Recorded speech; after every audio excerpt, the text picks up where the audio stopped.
What is happening? How are you doing, sir? Good, man. Good to see you. Life has accelerated for you. Just a little bit, yes. So it's a little bit different than previous chats we've had for sure. Yes, yes. You go from building a house to now Yes, adding two car seats. So yes, yeah, life does accelerate. It's wild, right? We was always told, right? Where you're young and sometimes the days would seem like they go on forever. And the old wise folks would chime in and be like, listen, it only goes faster. yep. And I feel it. Like sometimes I'll just even like look at the clock and it feels like the minutes are going faster. And I'm like, what Yeah, is happening here?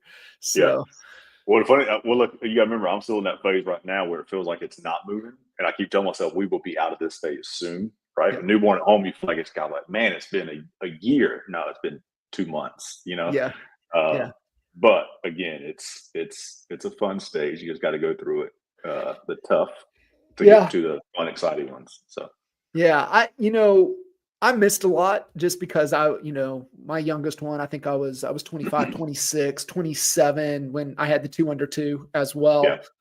And so, there's certain things in there that I look back now and it's just like, dang, you yeah, can't get those times back. And that's what I always push and tell, folks, especially with new kiddos. And I'm like, man, just enjoy it as much as you possibly can because you will blink and it's over. yeah, And it's the crawling into bed with you to they get to a certain point, then they're off and they're living their yeah. own lives. And so like my my oldest is in Germany about to get Oh wow, get restationed back to South Korea.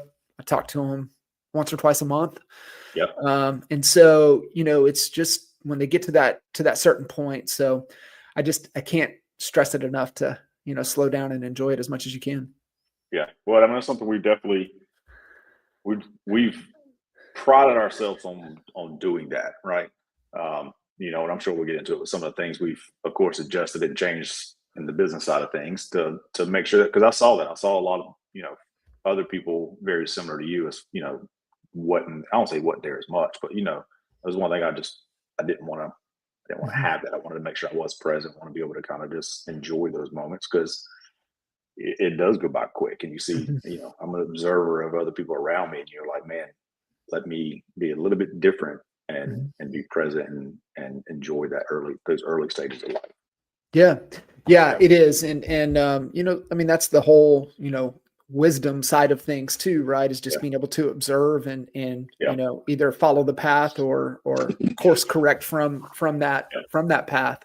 So it's really good. Um, how's the golf game? I don't know. I saw somebody. I was actually at the grocery store the other day, and I ran into an old buddy, and he's like, "You still playing a lot of golf?" I'm like, "I think I've played 2 rounds of golf since last August in a Yeah. year." So yeah, Yeah. same Yeah. thing. It's temporary as well. I was like, "It ain't going nowhere." No, It's it's wild as long as, you and I've been playing. I mean, it's really one of those things that like I never really understood. And we've heard the stories to where examples of great golfers, and you look back in during World War II and back through history oh where yeah, they would go for years, but mentally they kept all the moves and playing everything out in their head, and they would be able to come right back and almost pick right back up, yeah, without seemingly, obviously a little bit of feel and a little bit of stuff has to come back in time, but the overall full swing and the mechanics of it, just because you've gotten so many reps.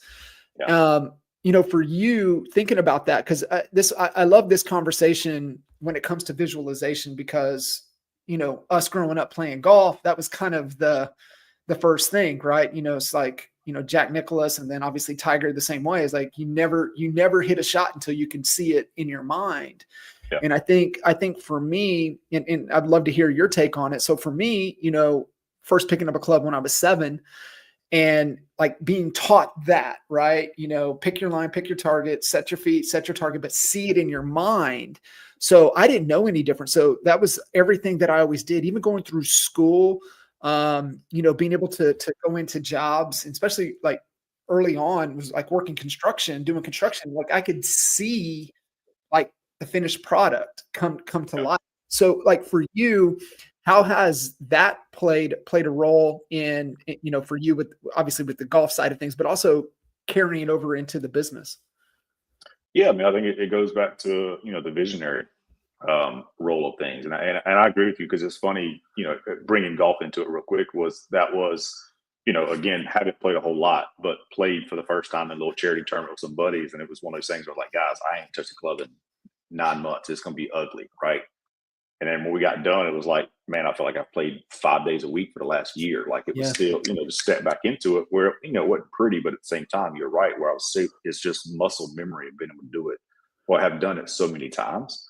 Um, but also too, like you said, you're stepping up to it and you're visualizing, hey, I've done this shot thousands of times, right? It's just remembering it and bringing those muscles back into kind of the swing process. But yeah, I mean, from business, I've always been one of those people as well. I've always said like I like to step back and I can picture things, right? Mhm. Even for clients and things like that, like going to empty houses. I always joke like some people go into empty house and man, they step into an empty room and they cannot envision where would the bed even go, or whatever that is, right? To where I can look at it and just visualize a finished product. So I never really thought about it how it tied in from where that could have been from golf and going through that.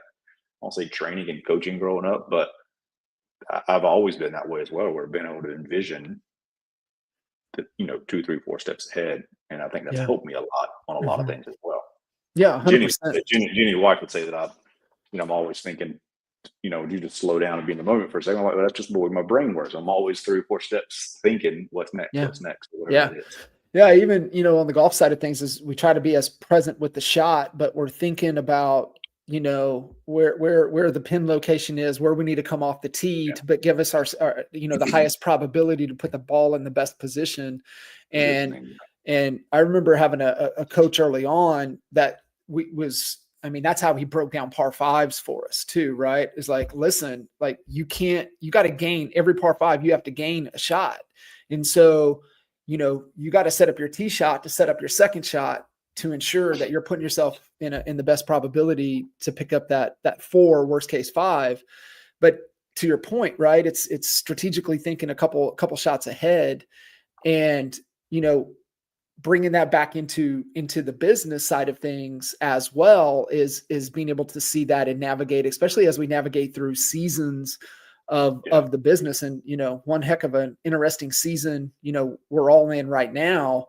Yeah. How are you looking at things to kind of navigate? And I would also love when you get down to just you don't have an excessive amount of time anymore, right? You got the two kiddos, you got the business, you've got family obligations, you got husband obligations, and so you start to cut out what's not necessary. So Yeah. like for you, how are you kind of seeing and visualizing and navigating the moves ahead on the business, but also with a limited amount of time, where are you putting your time and energy to make sure that that business is still moving forward? Yeah, I mean, just rewinding a little bit again. I mean, coming from the changes that we've done over, the last couple of years, going into being a father and going into having our first son, Carter.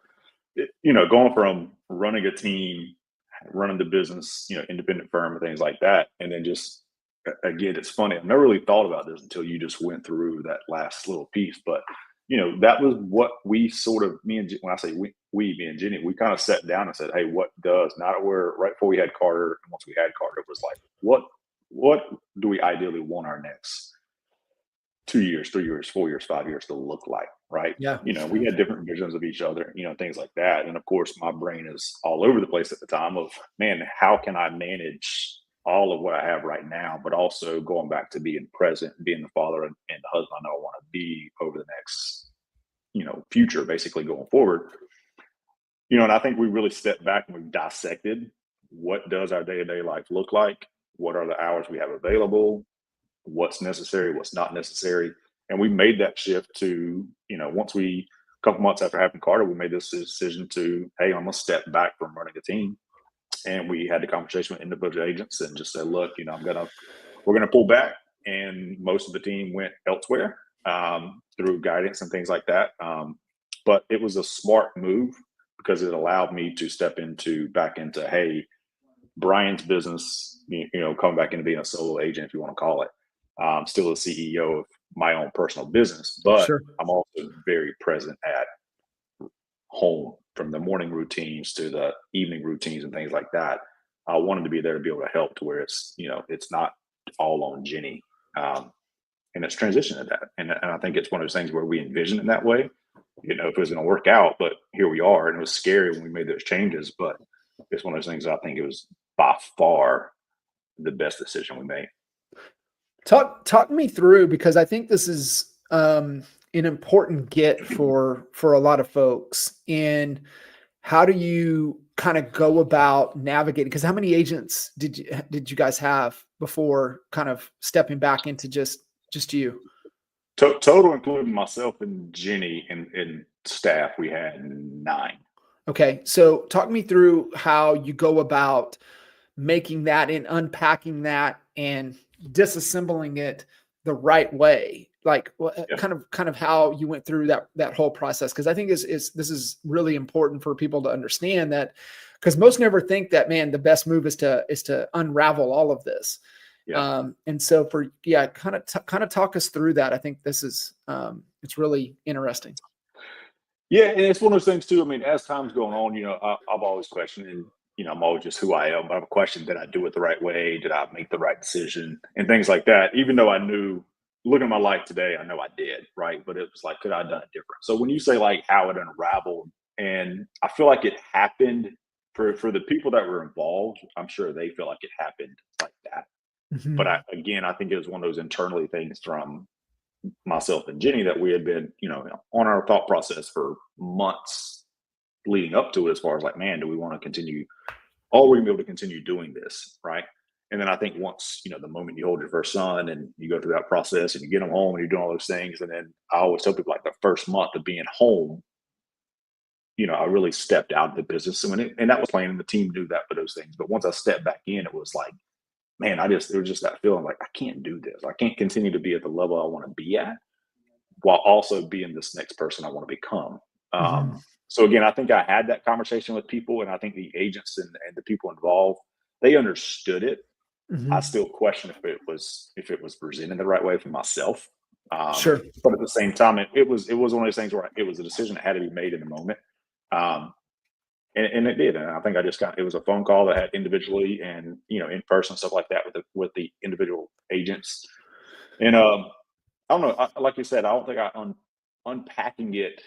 I think it was one of those things where it was sometimes you got to step back and make the decision that's best for you and your family, right? And I Yeah. always kept telling people the last 2 years, I feel like I've been focused on. I call it, inside my 4 walls.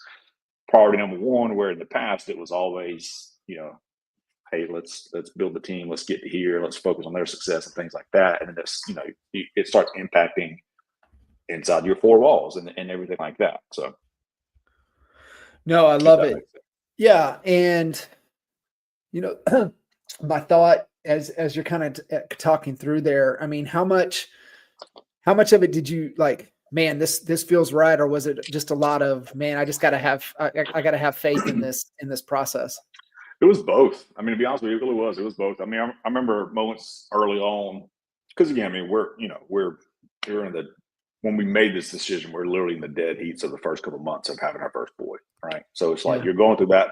Never had a kid before. You're going through that whole transition of just like, how do we survive life right now? Are we doing things right? Then also trying to run a business. And again, like coming from again the team leader aspect and the company side, where I'm by far the rainmaker, whatever you want to call it. Like I still had my business that I had to produce, and then also trying to bring it in to where make sure I'm there for the agents and things like that. But also again, new baby at home, being present for those moments as well. So I mean, again, I think it was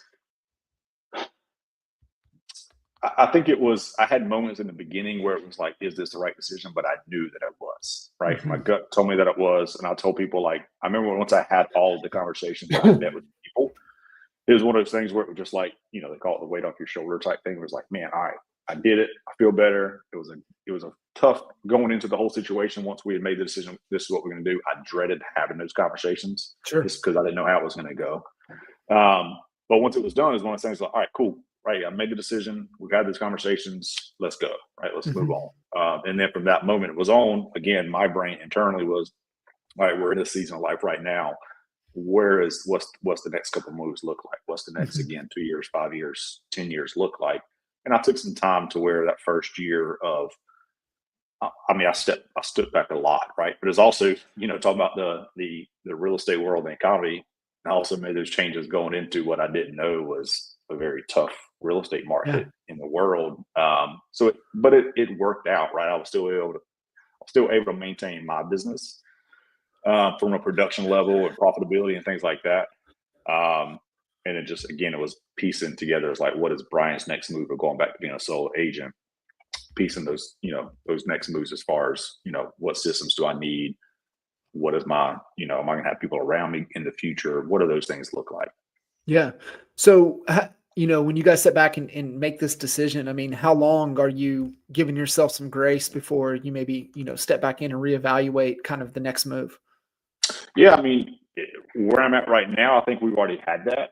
I mean, I think I've made a decision over the last, once we got through that 1 year mark with Carter, we had been talking about it, and when I made the move, let me just again back up. Again, I was independent brokerage, Coldwell Realty Group. We ran it that way. And then last June, I guess 7, 8 months into this change or whatnot, we partnered, and I decided to not be independent anymore. We partnered with Coldwell Banker Advantage in my local town, right? Um, but that was with the decision of, again, do I see myself becoming the independent brokerage owner, being a broker in charge, having those responsibilities and things like that, or do I want to partner where it's solo agent Brian building a business over again that's profitable, that allows me to be present at home, doing the things I want to do, but also enjoying the life that I want to have. And I think that's been the focus the path of focus I want to be on going forward, Yeah. which Uh-huh. was I big mean, for me. Which was big for me, and I'll say that too because I always tell people, and you know this, I mean, you've talked about these things in the past. I mean, comparison is a thief of joy. For so mhm. long, I envisioned or I saw other people around me, the other mentors and stuff like that. I was like, man, I want their business or whatever it is. And I feel like I was chasing those things, but I was never like, it was never satisfying when I got to certain levels. And I think now where I look back, I'm like, I feel like I'm actually creating the life that I want, right? As far as like I struggled with the vision for so long, right? Do I want to have a big team? Do I want to have a small team? Do I want to be this type of agent? Do I want to be that type of agent? Things like that. To where I think now allowing myself to step back from the business side of things over the last couple of years and come back to being a family man, being present at home, and just being a solo agent has allowed me to really focus in on what is the true vision, right? How did you so I think this is where a lot of people struggle with, right? Being able to make that decision. Was there some filters or some like hard non-negotiables to help navigate and make tough decisions like that for you and the family? Um, I would say yeah, to an extent. I mean, number one for myself, putting the ego aside. That was Mhm. a big thing, right? And I was, we Jenny always told me I was stupid for having those, negative self talk. But it was one of those things like, man, what are people going to think? Are people going to think I did this because of, we blah blah blah, whatever it is, right? Or we had Corporate Realty Group and it was my name and things like that. And now I'm shutting all that down to become Bryan Colquitt with Coldwell Banker, all those different things, right? So it was getting removing the ego side of things of Brian and just saying, hey, remember what's the focusing on the vision, focusing on the end goal of creating the life that I want to have, and being present at home. So I mean, I think that was one of the bigger things of just like understanding like, hey, there's a reason that we're doing this, right? Yeah. It's not about money. I mean, it is, of course. I mean, you got to make money. You got to create the life you want to have, but it's actually opened up more doors on that side of things financially by making some of those changes. But again, I think it's removing the ego, stepping back of, comparison is a thief of joy. Stop comparing myself to all these people that I think I wanted to be and stuff like that. Because they all have problems, once you get Yeah. closer in some of those circles, you start to realize, you think that, man, their life's perfect. They got all these, they got everything. Yeah, they don't. Um, Again, so I think just stepping back, going back into the envisioning things. I think I stood back and just kind of thought again, like, am I on the path that I want to? Is this really my path? Is this really my vision I want to have as far as where we were, like building a team and stuff like that? And again, I think to this day, I would say no. I enjoyed it. I missed some of those things, but at the same time, happiness and things like that today versus then, tenfold. Yeah. Yeah. So, I mean, what does real estate look like now? I mean, what's the kind of the day to day? What's working? Where's the focus like Yeah, for you? And how do you go about, like I said, making those decisions? Because you only have so much time, yeah, and really, the things that you're focused on that's actually working. yeah. To be honest with you, from that side of things, it hasn't changed, right? So I've always been, I came into real estate from, the corporate world banking. I always came in from a structured aspect of looking at things. It's changed a little bit as far as what that day to day looks like. Where I used to be, I wanted to get up and get to the office early as possible before the other agents got there, things like that. Now my morning routine is totally different. Yeah. From 6:30 to about 8:30, it's Carter's on my, I get Carter up right now, so it's been that way. It's always a routine. I get Carter up. I fix him, some milk, get his cereal, things like that, and we sit on the couch. We watch Bluey and whatever he wants to watch that day, and I'm just present, right? I may have my phone or whatever it is, like checking, just preparing for the day or whatever it is. But again, like that's my versus in the past, it was, hey, what calls do I have today? What meetings do we got to do? Am I prepared for the training that we're going to put on? Whatever those things are. Now it's like, hey, it's Carter time, it's daddy time. But then again, once we go into, it's still a structure of trying to get to the office, trying to set myself around appointments, structure my day properly, and then trying to end it at the right time as well. Especially again now with having son number two, it's fresh in baby mode. It's being there, of getting ready for dinner and all those things. But from the meat of the day, from the business side of things, it really hasn't changed. Outside of now, it's just, again, it's Bryan. I got my clients, I got my transactions. It's the appointments, and still got to generate leads and have those calls, have those conversations, do marketing, things like that. But it's from the morning side and the evening side, that I think that's where the change was, because pre-kids, and it was, all right, I'm at home now, I finished my appointments. Now I got to start planning. We got a team meeting tomorrow morning. I got to prep for that, right? Or Yeah. all those things. Now it's nope, that's put away. I'm not really, get it. Occasional client calls me or whatever it is, but I've also had conversations with them and put those conversations in place of like, hey, I'm home, and I may not respond immediately. And I think that was a tough thing. You always heard people say that, but again, it's setting boundaries around the life that I'm currently in. Yeah. Yeah, it is. And what a relief. And just thinking through, because I never processed that way, to where you're like, okay, these are non-negotiables. What do I need to say no to, so that I can say yes to the things Yeah. that are important for the high, you know, lifetime value activities, not just the high, productivity activities that we must do. What, like for you, that's driving everything on the business side, like, you have to do this, like what are the things that has to happen on a day in and day out basis to keep the business moving?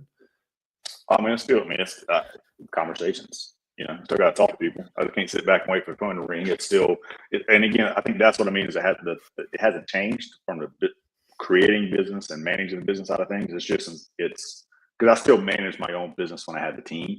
Now I just eliminated some of the other stuff of helping other agents and things like that. But from Bryan's personal business, it's been the same since day one. It's having the conversations. I'm very sphere of influence circle database driven, referral based and things like that. I don't do Zillow and things like that. So it's still hey, who have I not spoke to? Who's my touches? Who's my check-ins? And then again, my pending contracts. It's what needs to be accomplished today. What's my three most important things I got to make sure I check off to prepare for whatever that is. So like keeping the main thing, like that has still been, it really hasn't changed on that side of things. Yeah, I love it. But Right. conversations, I'll say conversations. I'll still got to speak to people. All the time, right? Yeah. All the time. And then, just certain aspects and things that kind of fit your style to be able to lead up to that conversation is key.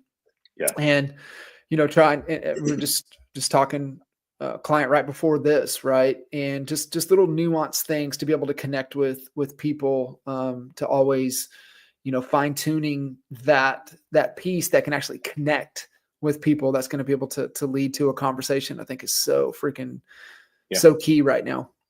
Yeah. I think it's what's natural to you, right? And I Mhm. always say, like, I've never been a salesy person. And I always say people, like, I always say, like, real estate isn't, let me back up. In my viewpoint, we're not in a sales business. We're in a service business, right? Servicing your people the right way, and you're going to create buttloads of opportunity. And I think that's why I've always ran the business of, like, how can I service people for the season of life that they're in, as far as their chapter, whether it's moving, putting a house on the market. I always tell people most clients are, they just had a baby, or they're going through a divorce, or, hey, I just had to put my mom in a nursing home. Like, those are the things that, like, everybody's in different seasons and chapters of life when it comes to what we do day in, day out. Yeah.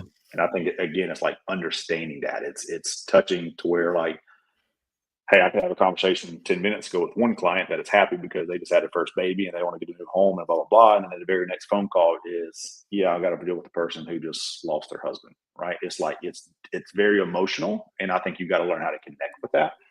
And I think that's something that's always allowed me to do well, because I think people can see past the, hey, I'm just here for the transaction. Yeah. I'm here for the commission check, Yeah. to where I've never been driven by that, right? Man, It's relationship. such a great point that you just brought up. And I don't even know why I didn't even think about this distinction in what you were talking about, because I just, over the last 18 months, I really believe we've been in kind of a have to market. Yeah. And the aspirational type market it's just not there, right? It's really a more of a pain point that you have to do something type of market. And we always talk about, hey, you want to be a painkiller, you don't want to be a vitamin company, you want to solve problems. And what you just said, I don't even know why, that's why distinctions are so powerful, because it is such I don't want to say, probably a desperate, right? You're looking for more desperate than motivated. And the desperate people are the things that they have to do something. But you said the magic word that it didn't connect at all until you just said it's all emotional. Yeah. Like, there's very little logic right now. And we always know people buy on emotion, justify with logic, but I think it's so emotional right now Oh yeah. in how everybody's going. It's amplified even more. And you have to take that in how are you managing and creating that experience, because it is so emotional for the real buyers and sellers in today's market, especially on the selling side, right? Yeah. Like, and like I said, especially if you're navigating into that desperate market, because I think that's what we're really looking for. Because I mean, if they don't have to, if they're aspirational, I think they're staying put. I Yeah. think it's down to the point that you said, right? Like, we're exploding. If we can't find a house, we're gonna have to add on, right? We're gonna have to do some rehab to the house. We're gonna have to do something. Obviously, on the loss of a significant other, something happened. You got kiddos. I mean, obviously, we're going into a new school year. Maybe you've got some seniors that are about to leave the house. You're about to have some empty nesters. So you've got real emotional triggers that are happening now more than ever. Yeah. Well, and I think, again, go back to call it the COVID market. I think it was emotional then, but just in a different way, right? Because I think there it was emotional of I don't want to miss out, right? Because it Mm, was, the interest rates are where they are, and I think we're getting emotional from a fear of missing out and the FOMO side of things of like, man, I need this is the time everybody else is buying a house right now. Why not me? Right. Or everybody else is selling for top dollar. I want to get that. I want to take advantage of that. But I've also came across some people that moved during that transition and of time where they probably shouldn't have. And they probably, if they could do it all over again, they would have stayed where they Stay were, put. right? Yeah. Stay put. From a payment aspect, whatever it is, I just feel like they made some moves being emotional around what was going on in the world around us, Hmm. which is okay. But at the same time, yeah, 100%. I always say that real estate, 99% of the time, is very emotional. And again, it's per individual. Every transaction, every sale is different. It's just where are you connecting with them emotionally? What's the reason? What's the goal? No different than what we have as far as a business of building our business. There's a goal and there's a reason and there's a why as far as why they're making that move, right? Yeah. And then really honing in, that comes from the very early conversation pieces with them, is like honing in on uncovering that. It's not just, hey, John, you want to buy a house? Great, let's go start looking at houses. Let's talk about that. Let's dig into deeper, like what's the reason behind it? Let's learn about your current situation, what you're going through. And again, sometimes is right now the right time? And I think Hmm. that's where, again, I've done really well. And that's coming back to the vision of who I want to be as a person and agent is an advisor doesn't always advise people to move right now. Hmm. I think sometimes an advisor is like, hey, let pausing where what the conversation right now is okay. And whether it's save a little bit more money or wait till the market shifts because of you financially you don't have the funds to I would say right now buyers right now because of where we are, they're move-in ready is very top of the list for them. They don't want to move into it. They don't want projects and stuff like that, especially for what they're going to pay. And I've had some conversations recently with some people to where it they don't have the funds and the opportunities to maybe make some updates to the house or whatever those things are to where, and then also they just can't financially buy right now. But like sometimes it's having that conversation like, hey, let's pause this. Let's revisit this in 2 or 3 months and like set a plan together and versus putting on the market next week or starting to look at houses. Let's pause this until we can figure out A, B, and C or whatever it is. Yeah. To remove to where like again, I think that's come back to the emotional side of things where it's like, man, like, okay, great. I went into this thinking that it was a very dire need for me to make this move right now because of whatever the reason was, but calming my emotions down a little bit and understanding and them stepping back and seeing, all right, what's the better move? What's a better chess piece? What does that look like? And I think that helps again eliminate some of the emotion side of things for clients. Again, it's just the way I feel like I process things Yeah. sometimes and just try to connect with the people as an individual, and just kind of lead them in that direction. But I think emotional decisions is a big factor day in, day out of this business. Yeah. 100%. Yeah. So it's so good. And I think, for agents and for just people in general, right? Just that level of emotional intelligence to really just to be able to sit and listen, ask questions and listen to really what they're saying and what they're wanting to accomplish. And like you said, be willing to tell them what they need to hear, not what they want to hear. And that's going to just serve you at such a high level. And people appreciate that, right? They really. Well, I'll say we're in the trust building business, right? And a lot of companies, a lot of industries are, but in real estate for us, it's like there's so many of us out there that try to sell houses and real estate. It's like, who do I go with or whatever? Who do I trust to handle this big investment and this financial decision?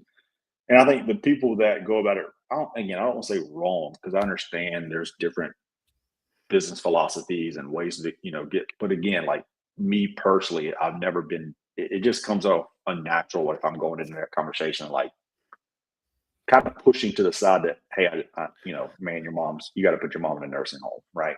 Let Yeah. me just, all right. And then pushing that to the side to me and just going straight to, all right, well, let's talk about your house on the market. No, let's pause over here and let's hone in. Like, tell me a little bit about like what's that been like? Where's she at? What's the reason of that? How long is her health been declining? Like having those conversations. So many people in this business, I don't know why. Either they just don't feel comfortable, they don't know how to ask those questions, they don't know how to connect with a person as an individual, and go deeper in their relationship with those people. They want to keep it so surface level and business only or whatever it is. And I think to me, I think that again, coming back to building those relationships, I'm always the person that's going to go, hey, we'll talk real estate here in a second, but let's talk about again, whatever the decision is and the reason why we're making this move and why we're here today. Let's focus on that. And Yeah. and even that's reminding them it's because again, it's the why. It's so when you're 2 months into the process and they're emotionally frustrated because maybe the house isn't on the market or they haven't found the house they want to, it's bringing them back into, hey, look, remember, it's part of the process. What's the why? What's the end goal? What are we trying to get to? Right. Yeah. To where that's the trust factor that we try to build. Yeah.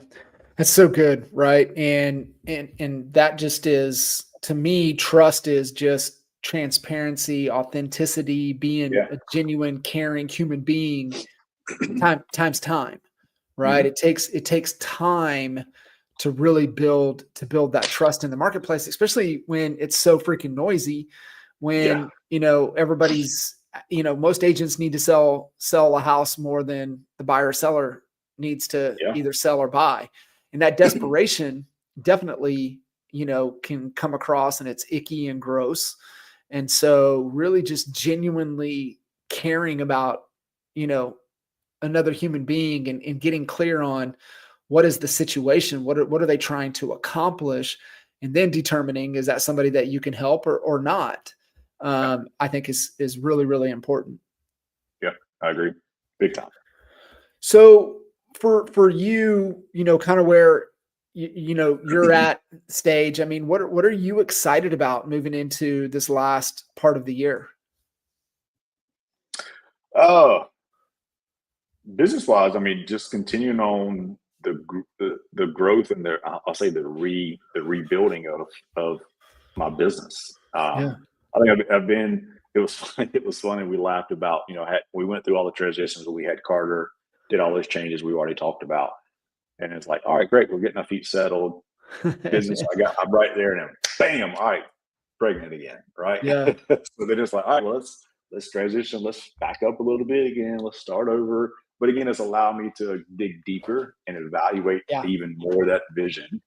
But again, I think now that we're transitioning out of 2 months into boy number two, um, but learning that life is different now. Life is totally different with two over one. So I've had to make some of those changes as far as the daily routine and stuff like that goes as well. Um, but I think that's the most exciting thing, is knowing that I can visualize and I can see the so much clearer now the person that I wanted to become versus than I did 3 or 4 years ago. Right. Yeah. And again, we've talked about this. I think through all the coaching things that you've been on, and all when people say like, "What's your vision?" I always struggle. I don't know. How do you uncover it? What do you ask? Am I asking the wrong questions? Like, I don't know. Is there a tool or a process I can go through? Like, I don't know. There's so many different ones I have, but I think now it's is it 100% crystal clear? No, but it's way clearer than it was Yeah. 3 or 4 years ago. And It's I a think work. that's the exciting part for me. Yeah, it's a work in progress, right? And when yeah, you have a significant other, okay, starts to, but when you got a little human being that's a part of you, that Oh yeah, tends two of them. to, Oh yeah, yeah, it tends to help kind of start to shape what you want the future to look like, because you're, like I said, you're not thinking about just you anymore. yeah, And even when yeah, you have a significant other, you get married, it's still not all you, but it's still more you yeah, than just them, because it's hard to just be unconditionally just 100% selfish. It's I really subscribe, you got to be or selfless. I kind of fall into the McConaughey camp, that you've got to be a little selfish so you can be selfless. mhm, But when you got the little ones, that really does it really does start to make you think differently. And I think even more so when you get a little bit older, and you start to like, damn, right? And so being able to help, what you want that to look like. And that's why I default back to it, man. I default back to, you know, October was 20 years since Kendra and I got together. And I really reflect it coming into this new year. If I was to coach us, 27, 28-year-old knuckleheads, how I would have coached us, knowing what I know now. And I would have coached us on, stop being hung up on chasing status, because we wanted to be number one so bad. Just the competitiveness in us and the things that at that age we felt like we wanted to prove something. And we had a top 10 team for Remax on the planet that we went head to head with.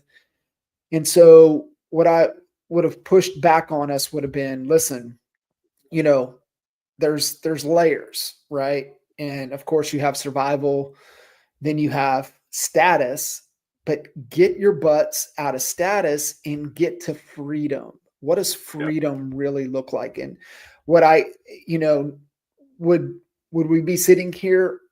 Probably not, if we would have pursued freedom. So I'm grateful everything has happened the way it's happened, but I know what it'll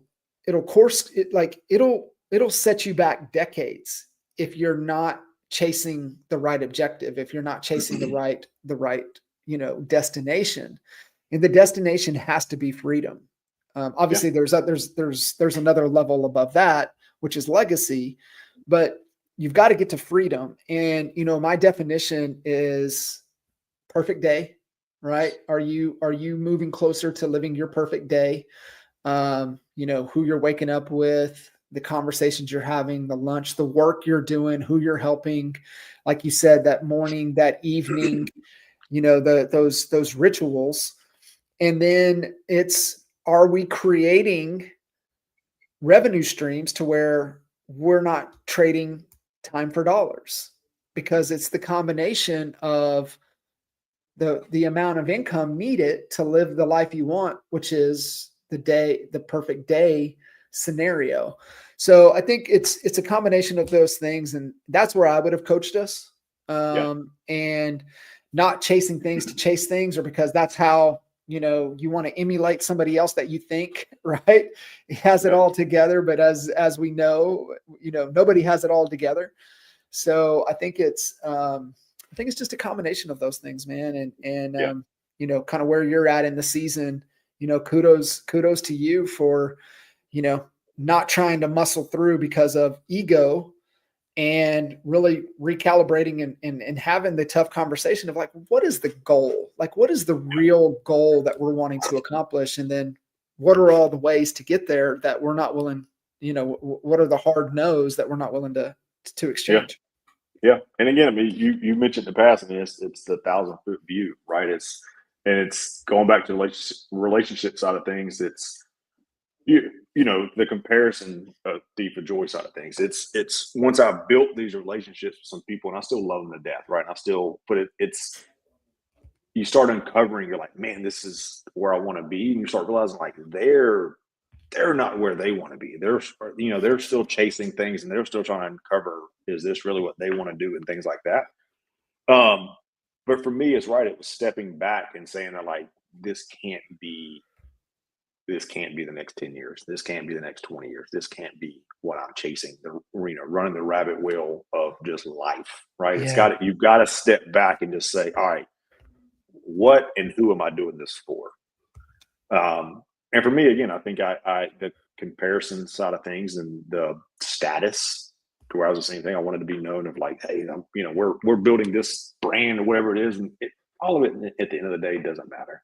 Mm-mm. Year over year, the days change, and me and you see it. There's some, and within our industry alone, there's so many, top agents and teams that they reach this status, and then, all right, great, I reached this level, and then what, right? Mm-hmm. Using a golf analogy, you probably recently see this. Look at Scotty Scheffler. He got ridiculed for the things he recently came out and said, because he's like, man, you train your entire life, day in and day out, to be the best golfer in the world. you win the biggest golf tournament in the world, and you're like, is this all it is? Yeah. And people were like, man, like, dude, how are you not satisfied? But he's right. Like, you reach that and you're like, man, he enjoyed for 5 minutes. Then it's like, all right, what's next? Yeah. Right. And it's just starting over again. It's the process that he basically came out and said he enjoys. That's not what he is. That's not what he defines as success. It's the process, the day in, the day out of that he phones that he's found that he enjoys. Right. Yeah. And for me, I thought it was, hey, we got to be number one in our market, or we got to get to X number of transactions this year, or we got to make this much profit, whatever those things. And like, you get to certain different levels, you're like, all right, maybe it's more. Maybe I need to do, let me add another million to that. Mm-hmm. But it's just continuing the cycle of like, man, this isn't it. And then the funny thing is, like, now that I've stepped back to all those things and I look back of making all the changes, like, not getting too deep financially, but like that side of things is drastically improved by just stepping back and eliminating some of the things that, like you said, that you don't need. The things I'm now saying no to so much that I used to say yes to just because I wanted to, like, it used to help. I thought it would help me catapult to higher and bigger statuses. Saying no to those things all the time now, and keeping focus on the goal, right? The vision. Yeah. And I think it's just freedom from the mental side of things as well, right? To where I'm not chasing John Kitchens, it's not chasing, whoever it is. It's within our four walls, right? Are we closer to that perfect day, like you mentioned? Mm-hmm. Am I there yet? No. Do I got a long way to go? Yes. But at the same time, that picture, that perfect day is so much more clear. And I think to me, that's the most important thing. Yeah. And sometimes you got to go through a little trial and error to get there. But, like Scotty was saying, it's just, man, it's loving. We've heard it, right? It's falling in love with the process, but I think it's also having faith in the process. Yeah. Yeah, it is. And knowing that the work is the work that he's putting in is generating success. Yeah. I mean, we, just uncovering it so much more when you study that greatness, right? You look at MJ, you look at Kobe, even freaking Tiger, right? Like, just that work, right? To where when you get in the competition, it's easy. And I just remember when I did my first Ironman, like, the actual event was fun, but what sucked was every day of training, every run, every swim. It's just like, us growing up playing golf. I mean, you just had to fall in love with hitting balls. You just had to fall in love with the hours on the putting green. You just, hours in the bunkers, and just, as much as, like, I hated it, but you just had to like, God, this is the work, right? Yeah. So good. Brother, man, I'm happy for you. And, making tough decisions that's in alignment to a better life, that's leading you closer to, that perfect day.